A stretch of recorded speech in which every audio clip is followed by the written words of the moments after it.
I think it's really beautiful. I grew up Protestant, and I really never saw religious sisters around, especially being in the South. Like we don't have a Yeah. lot of Catholics to begin with, let alone religious sisters.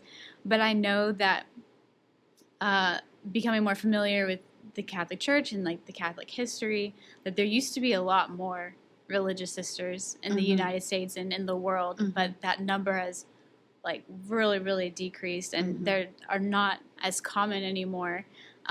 Even in parishes, like you would normally see like sisters with you in church, but that's not as common now. Why do you think that we have seen that decline in religious sisters? Um, the answer may be not correct, but I think just because now, you know that the social media, the opportunity for the job, they have more higher, and the life, and the family. We don't have more children. So we less children in the family, and they want grandchildren. So, and then maybe another thing is the prayer life in the family maybe not that strong anymore, because like when you pray, they put the thing they know God, and then but you don't pray anymore. Just one a week go to mass is not enough. So if they start praying in the family like every day, and I think maybe vocation can be nourished through all that. But because the worldly thing just more adapted into more in the family, and God kind of like less time for God, and I think that another thing adding to that declining for the vocation calling, vocation from God. That makes a lot of sense. I hadn't thought of that before in terms of we're having fewer kids. And so there are fewer people to become religious sisters and priests, and that pressure to have grandchildren for your parents and to be successful for your parents. If there's only two kids, then well, one can be a priest and one can have a family, or I mean that's still creating like fewer religious. I hadn't thought about that before. And then, yeah, the prayer life in the family where just going to mass on Sundays is enough to check a box, and maybe not going as often because your family, how many siblings? You had Yeah, five, five. and you have a brother's a priest, you're a sister. Are there any others that are? No, they already married. I mean, still 2 out of 5. Yeah. You guys went to mass every day, and you prayed the rosary as a family in your parish community every day, and you talked about the faith frequently.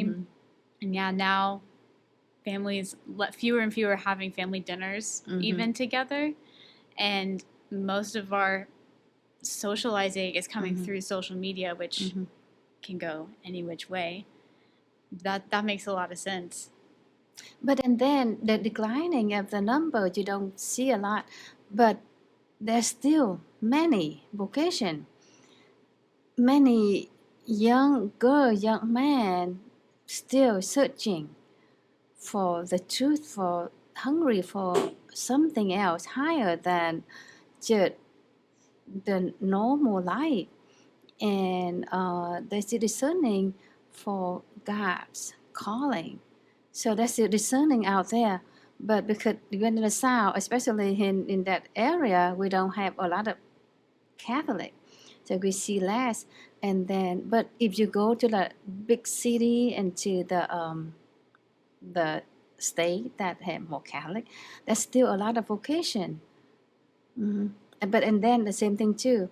We have less vocation, the young people joining, and then the sister getting old, and then the number of the sisters getting smaller, and then we don't have people to send out to the parish, to the school, and because they don't see the sister, they don't see the brother. So that another thing adding to that too, because they never see it, they never think about that too. So that's another problem. But there's still many vocation out there, but we don't know. Yeah, there's still several thousand. It's just a lot smaller than Yes. it used to be. Have you seen an increase in interest recently? Because there are a lot of, like myself, new converts to the Catholic faith, and I can definitely say that I'm more traditional and as a new convert, and I think that's true for a lot of other converts as well, that when they convert to Catholicism, whether from nothing or whether from a different Protestant denomination, that they typically become pretty traditional.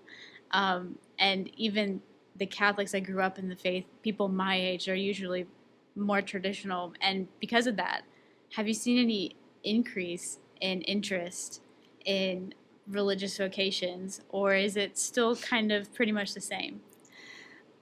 I'm working for my community as a vocation director for 3 years now.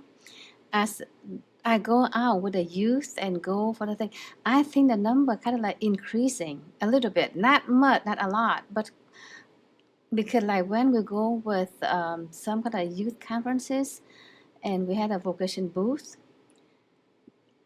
you see more people come and talk about that and want to know about more religious life. Sister, can you tell us about your life? How about the religious sister? How is that thing? They want to know more and still discerning. So I think we have a, but they're looking for the one like kind of tradition. They go more into the tradition, wear the habits, wear the veils, and pray. So they're looking for more to the tradition, back to the original, back to like before. So kind of hope into that because more young people, more young girls, young boys still searching, discerning for vocation. That's really good. What importance do religious sisters have in society? I know you said you wanted to talk about cloistered sisters, cloistered nuns, and religious sisters, and maybe what the difference is there.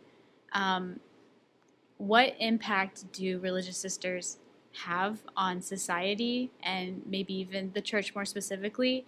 And how can someone who is a cloistered nun who never leaves the convent, like St. Therese, where she stays in there and she prays, how can she have an impact on society in the same way as you, who is not cloistered, might have on society? Or is there a difference in that way? So the sister or a nun is a term kind of they call that people just think all the same. It's religious, but differ in different way. The sister is an active who work in the world with the ministry. The cloister is kind of like the nun. They live in a cloister and they dedicate themselves as the prayer life and live in the monastery, just enclosure in there, just dedicate themselves to life, to pray for people. So they impact a lot through their prayer. They are the heartbeat of the church because I mean they pray for everyone because we need pray. So they're the one who the heart and we just the hand, the feet just go out and work. So they just pumping out that grace through the grace, and then we go out and then pray. We together, but different way in the active and in the prayer way. So we combine together that work out. So the sister who is in active, you know that in the impact in the church, the what can I say? The stewardess active in the world that even though they're active, but they still pray too. So the apostolic exhortation variety of the religious life emphasize that the consecration, the sanctification of religion. So we live a vows, we freely live the vows of poverty, chastity, obedience, to imitate Christ to the Father, but we live for Christ, we live for the church, and we're serving other people. And like an active, you know that people can, for the founder, when they found it into like the education or the healthcare and social worker, social justice, and now we have more new community working with the youth and to reaching out to the youth and for all that kind of things. So kind of like as a hand, the feet of Christ to other people. And the cloister, they're not going out to do that, but through their prayer, like Saint Teresa, Saint Therese, even though she's not a missionary, but she's the patron of the missionary. So through her prayers and through all that, pray for everyone and to the missionary, and that can be so the cloister. And I think so with the active people, the sister, they do out there, the nun, the cloister nun, they dedicate themselves totally to the prayer of life, to the prayer that to everyone, and we affected in everyone's life through the cloister. Thank you for watching. If you enjoyed this clip, please be sure to head over to our channel for the full interview. Planet Cross exists to bring you stories like this. If you enjoyed this episode, please be sure to like and subscribe, share with a friend, and head over to our website, planetcross.com, for more life-changing stories.